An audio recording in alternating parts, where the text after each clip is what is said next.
नमस्कार, स्वागत आहे आपल्या चॅनलमध्ये। आज तुमच्यासाठी एक खूप मोठी गुड न्यूज आहे। जर तुम्ही 10वी पास झालेला असाल, ITI झालेली असेल व तुमची वयोमर्यादा ही 18 ते 36 या दरम्यान असेल, यामध्ये एज रिलॅक्सेशन लागू आहे। SC ST कॅन्डिडेटसाठी 5 वर्ष, OBC NCL असलेल्या कॅन्डिडेटसाठी 3 वर्ष हा एज रिलॅक्सेशन आहे। तर तुमच्यासाठी एक खूप मोठी सुवर्णसंधी असून इंडियन रेल्वेद्वारे लेवल A ग्रुप D या कॅटेगरीमध्ये जवळपास 22,000 पदं भरण्याचं निश्चित केलं असून या संबंधात ॲडव्हर्टाइजमेंट प्रकाशित केली आहे। CEN-9/2025 या नंबरची ही ॲडव्हर्टाइजमेंट असून या परीक्षेसाठी फॉर्म भरण्याची मुदत ही 31/1/2026 पासून सुरू होऊन 2/3/2026 पर्यंत चालणार आहे। Form fee ₹500 general OBC EWS कॅन्डिडेटसाठी आहे, परंतु जर तुम्ही परीक्षा अटेंड केली तर यातले ₹400 तुम्हाला रिफंड होतील। इतर कॅन्डिडेटसाठी ₹250 फी आहे व ती पूर्ण त्यांना रिफंड मिळेल। म्हणजेच तुम्ही फक्त ₹100 किंवा फ्रीमध्ये ही एक्झाम देऊ शकता।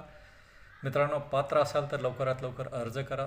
टोटल 14 प्रकारच्या वेगळ्या पोस्टवर ही भरती प्रक्रिया होणार असून त्यामध्ये पॉईंट्समॅन, असिस्टंटमध्ये track machine, assistant bridge, track maintainer grade 4, assistant PWay, assistant C&W, assistant TRD, assistant S&T, assistant loco shed diesel आणि इलेक्ट्रिकल हे 2 वेगळे, असिस्टंट ऑपरेशनल आणि electrical, assistant TL and AC, assistant workshop mechanic या वेगळ्या पोस्ट आहेत। आता हे शॉर्ट फॉर्ममध्ये दिलेलं आहे, त्यामुळे हे मी तुम्हाला खूप मोठा व्हिडिओ होईल म्हणून पूर्णपणे सांगू शकत नाही।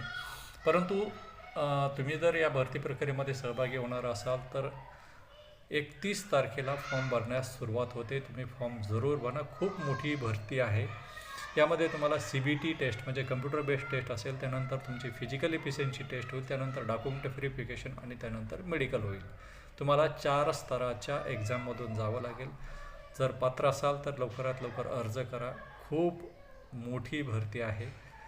यामध्ये जर तुम्ही परीक्षेसाठी जाणार असाल तर तुम्ही general science 25 mark, math 25 mark, general intelligence and रिझनिंगसाठी 30 मार्क आणि जनरल अवेअरनेस आणि करंट अफेअर्ससाठी 30 मार्क अशी टोटल 90 गुणाची ही परीक्षा होणार असून तुम्ही यासाठी तयारी करून ठेवा।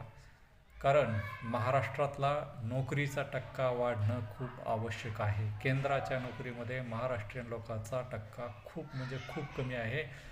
तुम्ही कॉम्पिटिशनमध्ये उतरला तरच तुम्हाला कळेल की कॉम्पिटिशन काय आहे व आपण कशा पद्धतीने प्रिपेअर व्हायला पाहिजे। बाहेरच्या राज्यातली मुलं